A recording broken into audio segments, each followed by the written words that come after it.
Yeah, of course, kuna wakati tukisikia kwamba watu wanasema Simba ni lidude likubwa, watu wamekuwa wakichukulia poa. Ukisikia wala Simba ni lidude likubwa, watu waga wanachukulia poa kwa maana labda kwa sababu labda uwanjani hawajachukua kombe la Afrika na vitu kama hivyo. Lakini thamani ya klabu ya Simba ni kubwa kwa sababu kama leo hii Jairut wanaweka bilioni 38 kwa ajili tu ya jezi, na hapo ndani kwenye mkataba umeona kitu ambacho wanakifanya ni kwamba watawajengea Simba uwanja wa mpira wa miguu ambao utakuwa na capacity ya mashabiki 10,000. Unaona bana, lakini wakati huo pia bado watawapatia basi la kisasa kabisa aina ya Iriza. Kwa hiyo kuna vitu vinashtua kwenye ule mkataba. Mimi mwenyewe nilikuwa namwangalia yule mwamba wakati anazungumza, sasa jamaa ila wanatoa wapi hapa? Bilioni 38 mzee, sio mchezo, na imeshtua nchi kusema kweli kwa sababu ni kitu ambacho watu wengi hatukutarajia. Tumeona Simba kwa msimu wao wakati anaingia Fred Vunjabei aliweka bilioni 2. Baadaye Sunderland the only one anaweka bilioni 4. Unaona kutoka bilioni 4 hadi bilioni 38 is no joke, ni hela nyingi sana, na hiyo ni kwa miaka 5, kwa maana Simba wana uhakika kwa mwaka kupokea bilioni 7 kila mwaka. Kwa hiyo niseme tu kwamba hiki ambacho Simba amekifanya kwanza ni kubwa sana kwa sababu wamekuza brand yao, wamepambana na klabu hiyo kwa sababu wamekuwa wakifika kimataifa, na hiyo yote ni kwa sababu wao wamekuwa na hiyo consistency ya kufika kimataifa, hasa kwa upande wa robo finali.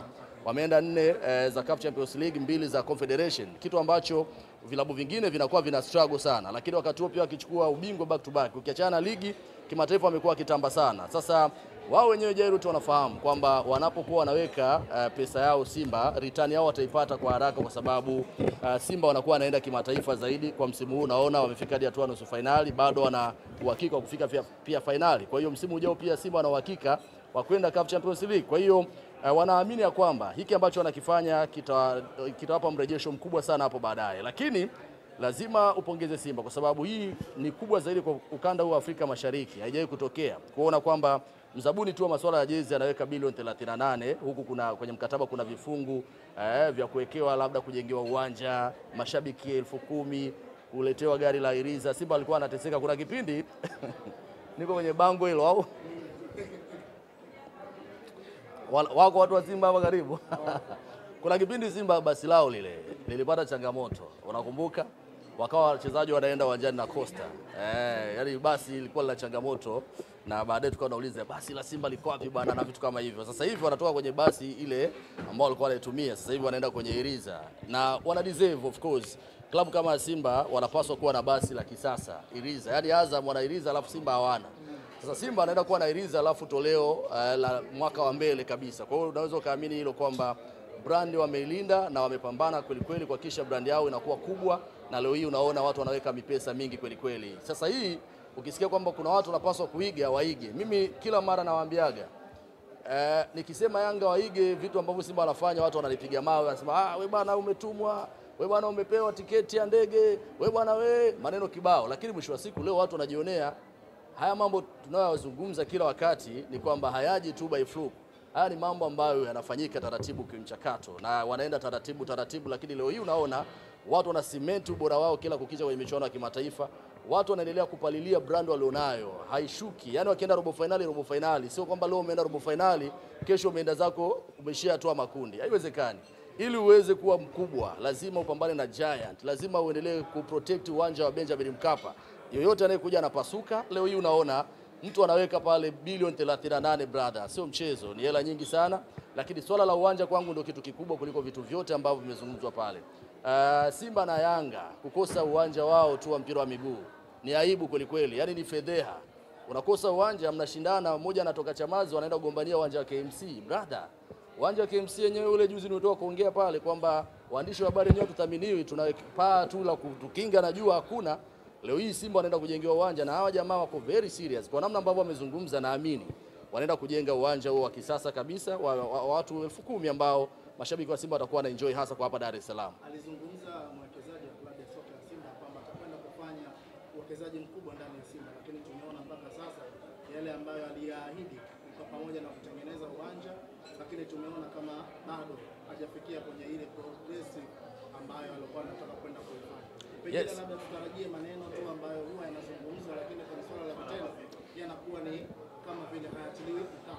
Yeah, of course. Kuna wakati ukisikiliza maneno ya hawa wafadhili na wawekezaji unaweza ukafurahi kwa sababu wanatia zaidi sukari katika mazungumzo. Hata engineers wakati anagombea anaomba nafasi ya urais pale Young Africans aliwaambia cha kwanza atakachokifanya ni kujenga uwanja, lakini tumekuwa tukiona magreda tu yanapita pale yanasawazisha, yanafanya kulevelize, lakini haoni chochote ambacho kinafanyika. Lakini kwa upande wa Mohamed Dewji kuna mtu ambaye leo anaweza akampiga mawe Mohamed Dewji kwa sababu yeye hata kabla hajazungumza tayari ana viwanja viwili vya mazoezi pale Bunju. Niambie Yanga wana uwanja wa mazoezi wapi? Simba tayari wana viwanja viwili vya mazoezi pale Bunju. Hawaendi kulipia uwanja ili wafanye mazoezi. Wamefanya progress lakini leo hii wana kambi yao, kwa hiyo kuna kitu ambacho amekifanya. Inawezekana labda ilikuwa ni process zinaendelea, lakini kwa huyu ambaye ameingia Jairut ni wazi kwamba anaenda kutia chachu kwenye kupalilia mkataba wake, kwa sababu unajua katika mikataba pale kuna vifungu na vipengele ambavyo lazima uvifanikishe kwa short term and long term plan. Unajua kuna short term na long term plan kwenye mkataba wako.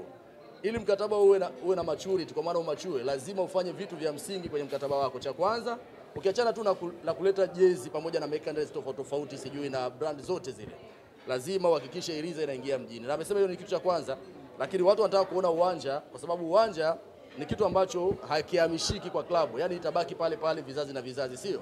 Kwa hiyo katika vitu ambavyo wanapaswa kuvifanya kwa haraka zaidi ni uwanja.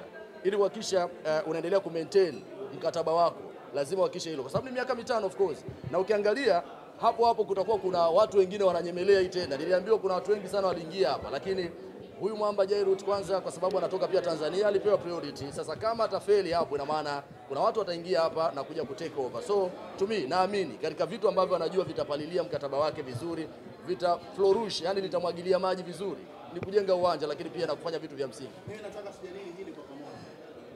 Wakati akiondoka alisema kuna kitu ambacho atakwenda kuwapa furaha kwa Simba. Na katika kila mwisho wa msimu alisema kila mwanzo wa msimu atakwenda kusajili mchezaji mmoja ambaye wana Simba watakuwa wanamtaka. Nani alisema?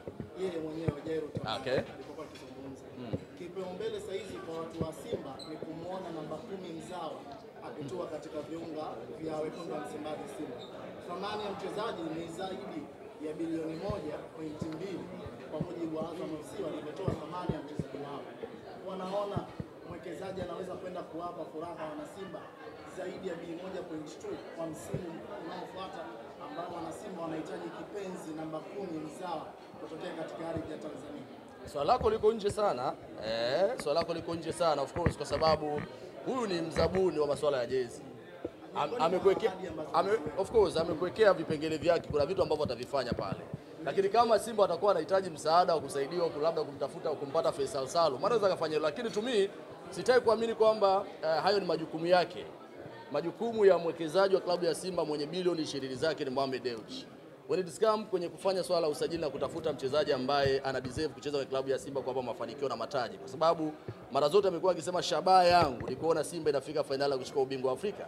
Huwezi ukachukua ubingwa wa Afrika kama baadhi ya maeneo una magepu. Mfano kama eneo la namba 10 Simba, hiyo shida ipo. Jean Chaza huwa of course ni mchezaji wa namba, lakini hakupi uhakika wa kutoa pasi za mwisho katika mechi kubwa kama ambavyo tumekuwa tukizishuhudia. Kwa hiyo Faisal Salum one of the best playmaker kwa sasa kwenye nchi. Nimesikia hapo katikati Yanga nayo sasa hivi wanataka kumrejesha umwekee heshima na vitu kama hivyo, lakini Simba wao tayari walishafika hadi kwa mzee Said Bakresa. Bana tunamtaka kijana.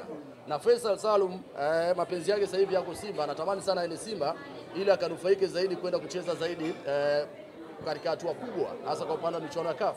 Kwa kwangu mimi naamini kama watahitaji msaada kwa Jairut wanaweza kupata, kwa sababu bilioni 1.2 kwa Simba ni hela ndogo. Imagine huyu hapa mwamba anaweka bilioni 38. Sasa wakichukua tu kipande kidogo pale wakatupia pale kwa ajili ya kumweka Faisal na shindikana vipi. Kwa kwangu mimi hivyo ni vitu minor sana, vitu vidogo ambavyo vinawezekana. Sasa hivi tuache kwanza tuone mikataba yao wanafanya nini, wanahakikisha wanafanya vitu vya msingi ambavyo wameamua kuvifanya kwa sasa. Kwa hiyo msimu tutarajia